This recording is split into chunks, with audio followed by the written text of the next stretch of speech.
Kalau Anda perhatikan dalam sebulan terakhir ini kurang lebih, apapun khotbah yang disampaikan di mimbar tidak jadi masalah. Lihat orang tetap datang dan mau menerima Tuhan dalam hidup mereka. Bukankah itu anugerahnya? Saya bisa tanpa saudara, selama khotbah bagus saja, urapan didemonstrasikan, orang akan datang. Tapi kalau terus-terusan saya buat seperti itu, lama-lama jala hidup saya tidak akan tahan, saudara. Akan koyak. Dipaksakan bisa, tapi akan koyak. Dan tidak pernah sebenarnya Allah menghendaki kita memenangkan jiwa, tapi hidup kita terkoyak oleh karena tugas yang kita kerjakan bagi Dia. Jadi saya ingin tekankan pada hari ini bahwa sungguh-sungguh dibutuhkan akan gerak bersama-sama. Bukan 1-2 orang, tapi semua sebagai anggota tubuh Tuhan di tempat ini. Saudara punya kewajiban yang sama untuk membawa jiwa-jiwa datang kepada Dia. Amen, saudaraku. Jadi ini penting sekali. Nah, saya juga ingin sampaikan warning, terutama teman-teman aktivis. Saudara, kalau sampai kesibukanmu misalnya, Aset ini main drum, yang dia pikirkan pokoknya drum. Saya berkata, nanti dalam hadapan Tuhan, engkau tidak bisa berkata, Tuhan, aku persembahkan jiwa dari drum ini kepadamu. Nggak ada itu. Kalau sampai dia main drum, pemegang kamera misalnya, oh pokoknya kamera, tapi saudara tidak produktif membawa jiwa-jiwa, itu bukan buah yang Tuhan inginkan.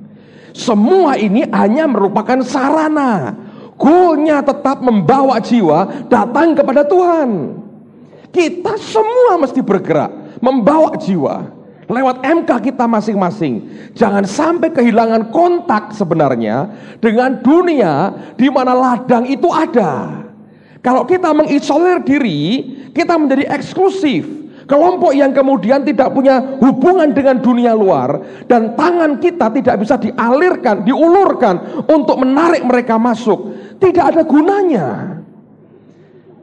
Orang yang sudah kehilangan kasih kepada jiwa-jiwa, sekalipun Anda profesional di bidangmu, engkau hanya profesional, tapi sebetulnya bukan bekerja dengan hati. Tapi kalau orang kerja dengan hati itu beda, saudara. Misalnya Anda main drum, engkau tahu supaya nama Tuhan dimuliakan, hadiratnya itu di tengah-tengah kami, dan akhirnya jiwa-jiwa diselamatkan. Jadi bukan bagaimana main mukul dengan sempurna, bukan itu.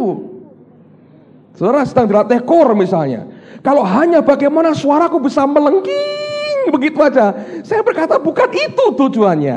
Ya itu bisa dipecah-pecah kanan kiri, tapi bagaimana itu hadirat Tuhan dibawa, orang dibuat takjub oleh Allah yang kita tinggikan, lalu mereka berkata sungguh Allah di tengah-tengah kita, lalu mereka datang kepada Tuhan. Lalu engkau nyanyi dengan hati, keluar dari hati.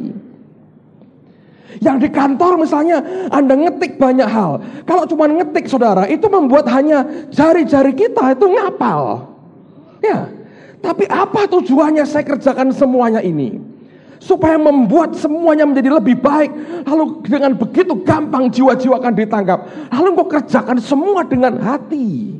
Karena tahu bahwa aku mau mereka diselamatkan. Aku mau dunia dibawa datang kepada Tuhan.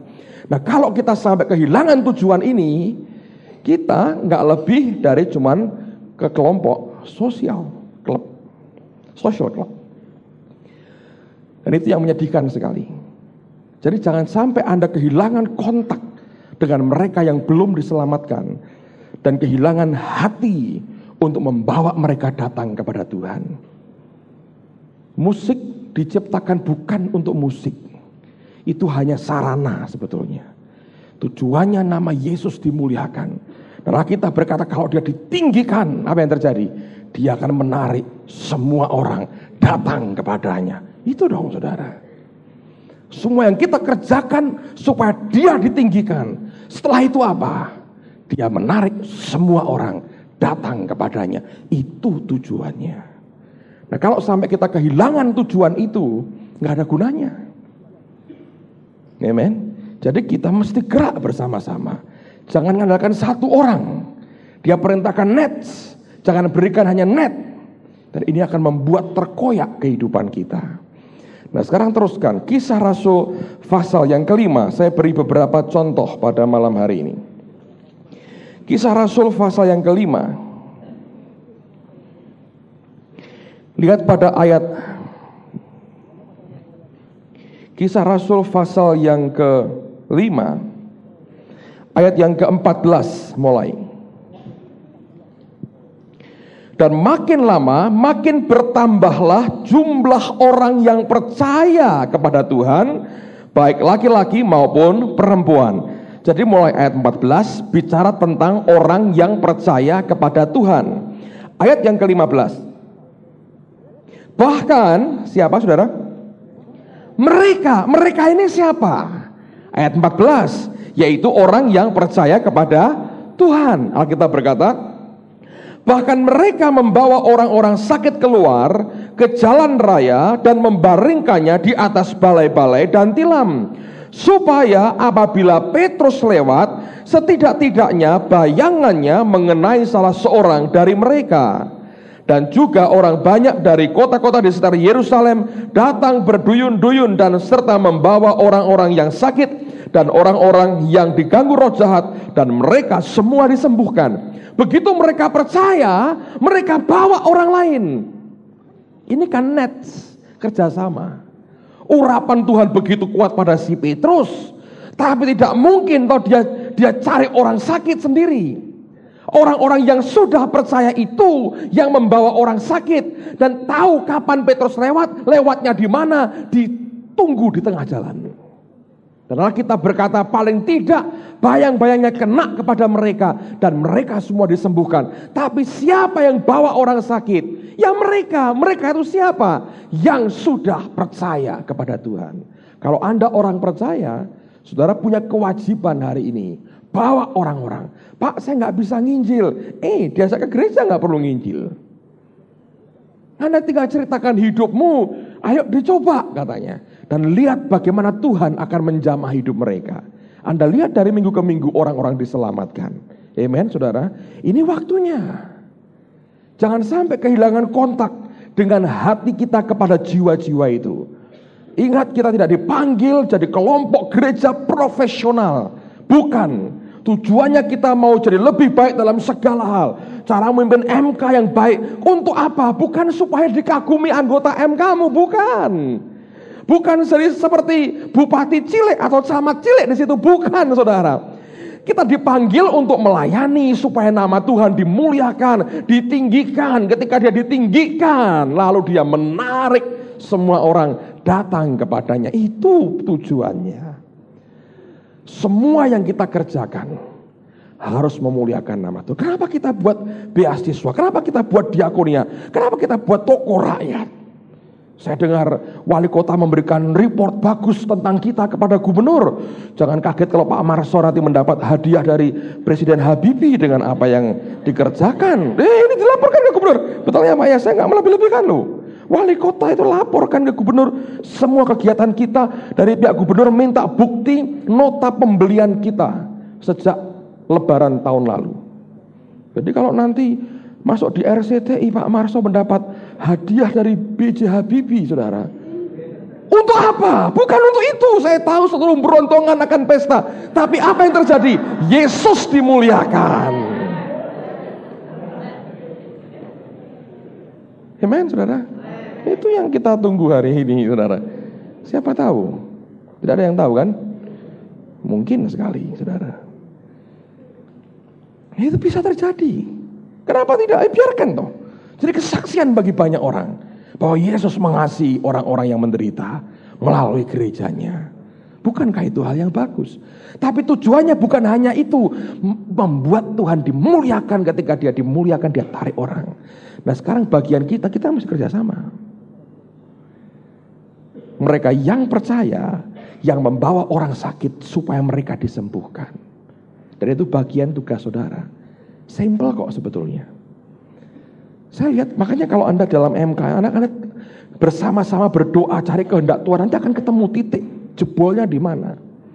Minggu lalu di Greenwood sudah berapa? 33 saudara MK-nya. Memang belum bisa dibelah karena ini sebagian besar kan baru 1-2 bulan ini mereka bergabung.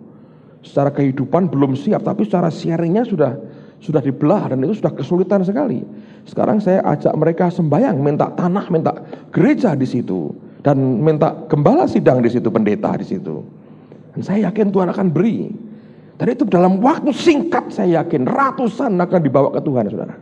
Ratusan dalam waktu singkat. Dan itu bisa terjadi dan pasti terjadi karena anugerah Tuhan. Tapi itu mesti kerjasama. Anda tahu dari mana mereka titik jebolnya? Secara manusia begini ceritanya, saudara. Satu di antara mereka doa nangis-nangis di Taman Getsemani. Tiba-tiba ketemu jemaat gereja lain. Ditanya, kamu kok sedih? Ya, banyak masalah. Terus mau gak saya doakan? Didoakan. Terus ini jemaat gereja lain yang berkata, kamu datang aja ke gereja Pak Petrus Agung. Boleh bagus toh? Kita kerjasama, saudara. Kerjasama itu. Itu jemaat orang lain nyuruh kemari. Datang. Rupanya rumahnya dekat. Kami kenal. Dan dari orang ini banyak orang dibawa, saudara, hari ini. Satu orang. Dimulai dengan seperti itu. Lihat akan semua potensi yang Tuhan adakan di tengah-tengah kita. Oke, saya berikan bukti lain lagi, contoh lain lagi.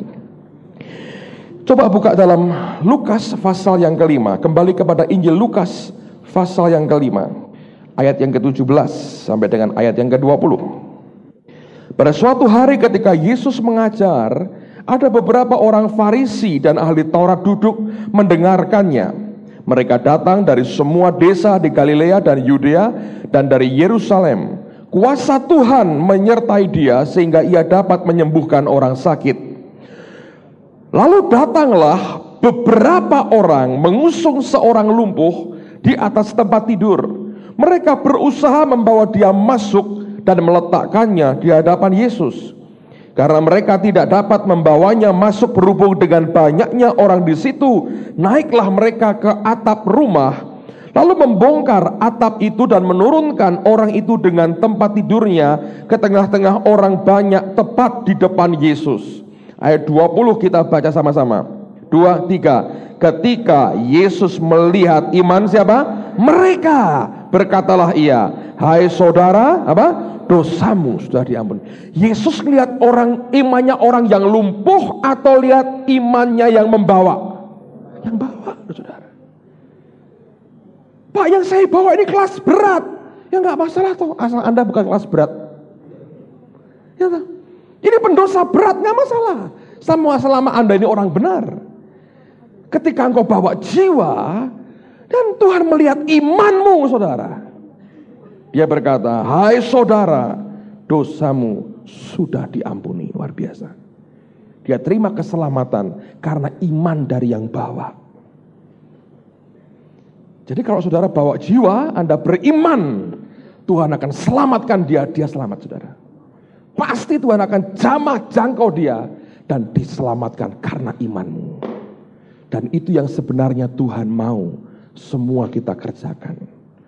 Jadi sekali lagi saya mau katakan demi kasih Tuhan, jangan merasa bahwa ini tugas satu orang. Dia mau kita tebarkan net, bukan cuma net. Dan kalau kita taat, kita lakukan dengan setia, Anda akan lihat orang-orang diselamatkan. Dan apa yang terjadi di tengah-tengah kita selama sebulan terakhir ini adalah karena tarikan Roh Kudus di hati mereka. Saya tidak khotbah tentang keselamatan, saya khotbah apa saja yang Tuhan taruh di hati. Dan itu tiba-tiba menjamah hati mereka. Hadirat Tuhan di tengah-tengah kita, membawa mereka maju ke depan, memberikan hidupnya kepada Tuhan. Bukankah itu anugerah? Bagian kita apa? Bagian kita adalah taati perintah Tuhan. Semua kita bagian dari jaring-jaringnya Allah. Anda lakukan bagianmu dengan iman, kau bawa orang belum kenal Tuhan di tempat ini. Orang murtad tidak pernah ke gereja lagi bertahun-tahun, marah dengan Tuhan, marah dengan malaikat, marah dengan Pak RT, Pak RW, dimarahin semua. Boleh saudara, bawa dan sembahyang dan dengan iman dibawa. Anda akan lihat bagaimana orang itu datang kepada Tuhan oleh karena tarikan tangan Tuhan sendiri. Nah, saya percaya bahwa sehebat-hebatnya intervensi ilahi, tetap Tuhan butuh manusia. Saya ulang lagi, sehebat-hebatnya intervensi ilahi, Tetap Tuhan butuh manusia untuk menyempurnakan pekerjaan itu. Sebab dia tidak pernah bisa mengingkari perkataannya sendiri. Dia kan berkata, pergilah, jadikan semua bangsa muridku. Dia berikan mandat itu kepada gereja. Oleh karena itu, seperti yang dialami beberapa orang, nanti kita akan lihat satu di antaranya.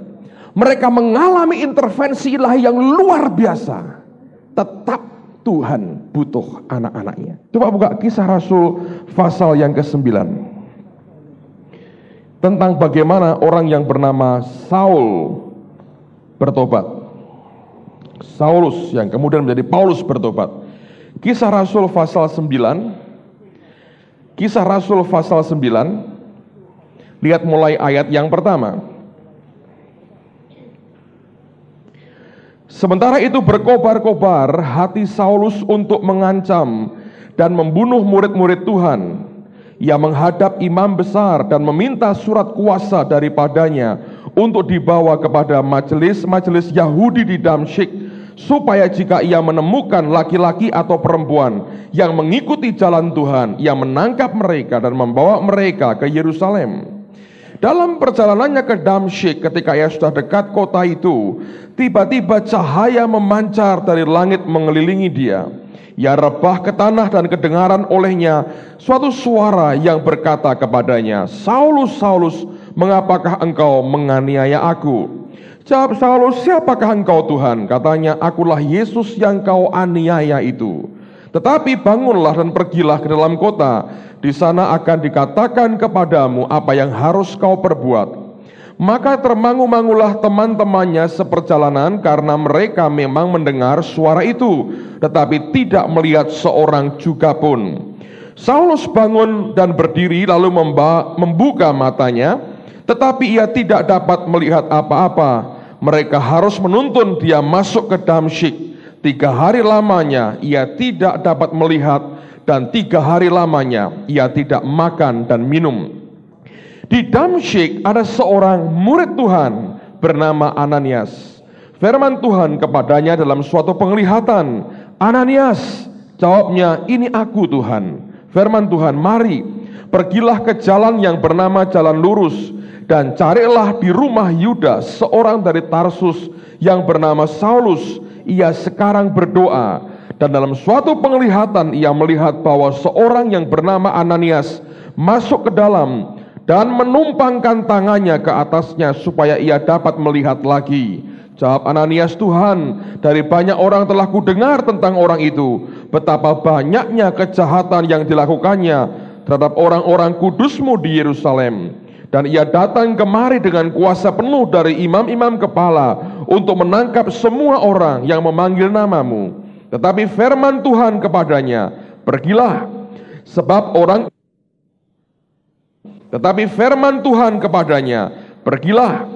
sebab orang ini adalah alat pilihan bagiku untuk memberitakan namaku kepada bangsa-bangsa lain, serta raja-raja dan orang-orang Israel. Disentuh, didorong, ayo maju matanya. Karena 3 orang dorong maju saudara.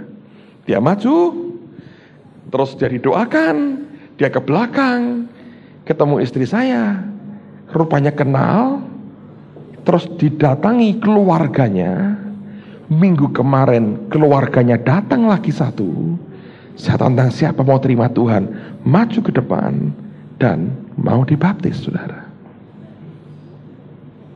Kalau tidak ada 3 orang yang memberikan sentuhan akhir, keluarga itu mungkin sampai sekarang masih belum diselamatkan. Kesempatan nginjil kepada seluruh keluarga terbuka hari itu. Istri saya datang ke sana, dia khotbah di depan seluruh keluarganya. Siapa yang berjasa sebetulnya? Ada 3 orang yang ngintip sedikit ketika berdoa, dan dia lihat 1 jiwa. Dan itu yang membuat orang itu berubah. Kalau pribadi ini berubah radikal hidupnya, seluruh keluarganya dimenangkan, urapan yang nyentuh punggungnya, maju. Itu yang dikatakan, itu saya hargai. Malaikat catat, apa Tuhan? Jawil jasanya. Tugas kita banyak kok saudara. Dari bawa orang maju ke depan, jawel, sampai kalau perlu Anda temani maju ke depan. Saya yakin yang kita kerjakan, tidak kenal Pak, kenal itu. Ayo, tadi kan maju ke depan, angkat tangan. Ayo saya temani maju ke depan, biar didoakan. Kalau itu dikerjakan dan ternyata terbukti itu, saya dengarkan kesaksiannya, saya bilang, wah ini luar biasa. Dan kalau ini sampai dikerjakan semua kita bukan hanya melempar satu jala, kita taati perintahnya, nets yang kita tebarkan, kita dapat banyak ikan dan jala kita tidak akan goyah. Amen, saudaraku. Ini yang penting sebetulnya. Ingat, domba melahirkan domba. Gembala tidak bisa melahirkan domba, medeni malah. Domba melahirkan domba. Yang sehat adalah 5 jawatan ini tugasnya melengkapi gereja, kata Efesus. Dan itu yang sebetulnya harus terjadi.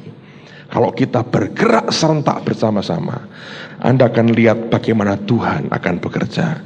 Nah, ayat yang terakhir saya tunjukkan satu peristiwa, dan saya berdoa Anda dengan baik bisa meresponi. Buka bersama dengan saya 2 Samuel pasal yang ke-5.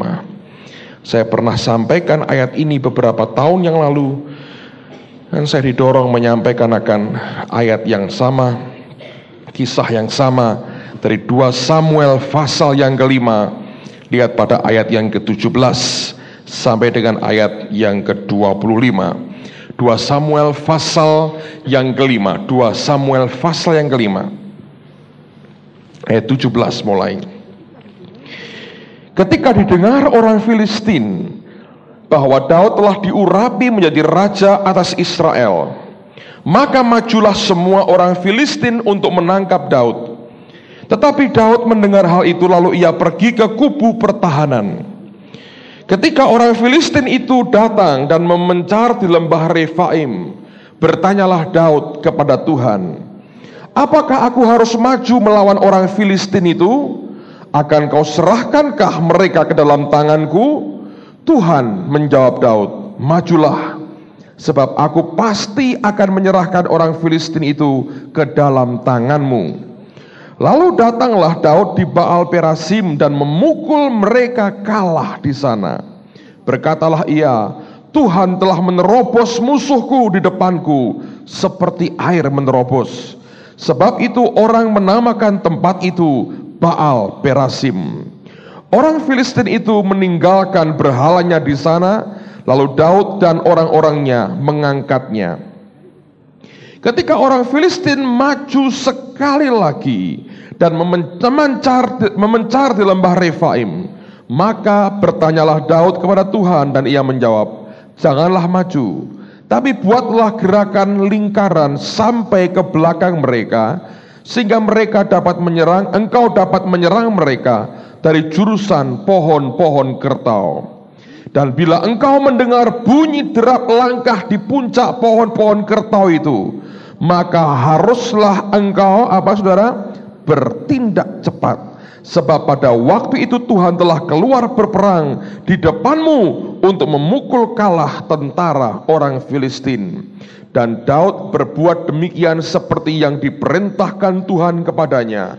Maka ia memukul kalah orang Filistin mulai dari Geba sampai dekat Geser. Kalau Anda perhatikan kisah ini, nama Baal Perasim artinya the master of breakthrough, tuan dari terobosan itu. Sekali dia menang dan dia beri nama tempat itu the master of breakthrough, itu Allah sendiri. Kali yang kedua Filistin datang lagi, Tuhan berkata, tunggu, engkau buat lingkaran sampai di belakang mereka. Sekalipun posisimu sudah di belakang mereka, tunggu sampai engkau dengar bunyi suara derap di puncak pohon-pohon kertau. Dan waktu engkau dengar itu, tanda Allahmu sudah bergerak. Engkau harus bertindak cepat, saudara. Anda ingin lihat breakthrough dalam hidupmu lagi, bertindak cepat. Responi dengan cepat apa yang sedang Tuhan kerjakan pada hari-hari ini.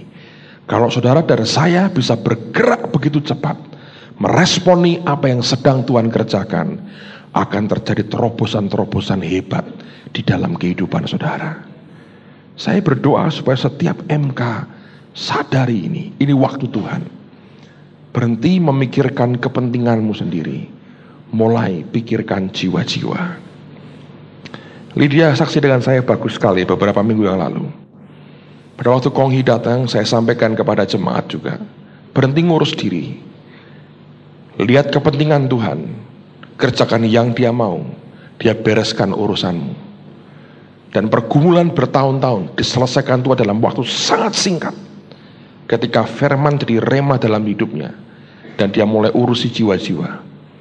Ganti daripada memikirkan, menggumulkan pergumulannya sendiri, dia menepati janjinya. Sekali lagi saya mau katakan, demi kasih Tuhan, ini waktu paling bagus. Anda datang bukan sendiri lagi, bawa jiwa. Net bukan net, saudara. Amen. Ini panggilan Tuhan buat setiap kita. Kerjakan apa yang Dia mau kita kerjakan. Kita akan lihat Tuhan besar 2000 sebelum tahun 2000. Berapa yang akan terkumpul untuk anak-anak sekolah minggu sebelum tahun 2000, Victor? Akhir tahun 1000. Saya tanya sebelum tahun 2000.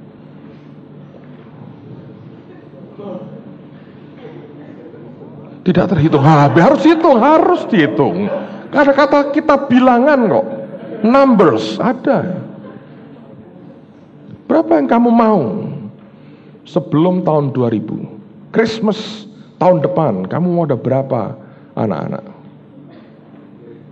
3000. No, Christmas 99 berarti tahun depan dong. 3000. 2000. Tahun ini 1000.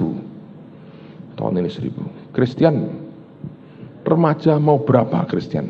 Christmas tahun depan, Christmas terakhir abad 20. 500. So, banyak hal. Dan itu terlalu kecil buat Tuhan, seringkali saya pikir, saudara ya. Dia bisa berikan lebih. Kita di zaman kegerakan rohani. Tapi saya mau katakan, mari sembahyang dengan jumlah itu. Kalau at least terkumpul, saudara. Mungkin kita harus revisi, bukan 2000 before 2000. Harus direvisi itunya. Karena sudah dihabiskan Victor sendiri. Tapi saya percaya, saudara, kalau kita bergerak bersama-sama, ini zamannya. Amen. Hari Sabtu Bu Indri di tengah-tengah kita. Ini tempat bagus, sarana bagus bawa jiwa. Yang kelas berat saudara, ini zamannya, bawa mereka. Jam 6 sore, Minggu pagi, Minggu sore, Senin sore. Masa 4 kali di bom atom dan di nuklir tidak bertobat? Saya nggak yakin.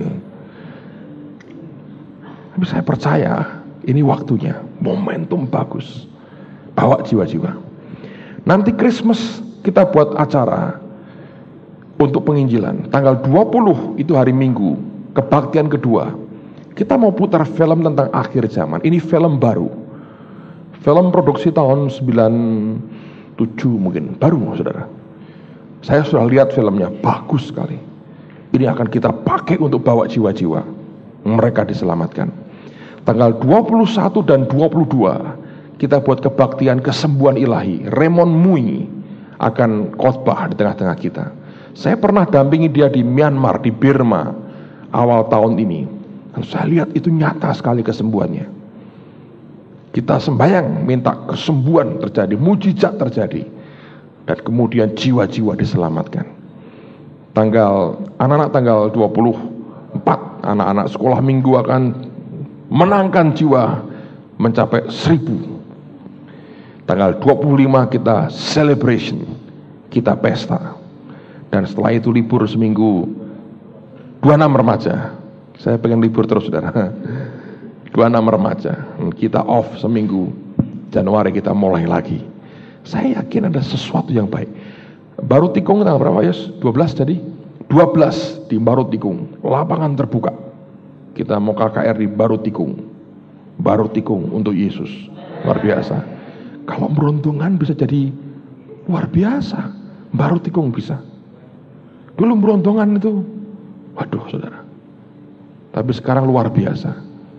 Dan calon penerima penghargaan dari B.Y. Habibie muncul di Brontongan. Luar biasa. Nanti kita nyoto sama-sama Pak kalau itu terjadi Pak. Amen saudara. Ini waktu yang bagus untuk kita lakukan sesuatu bagi Tuhan. Ini waktunya.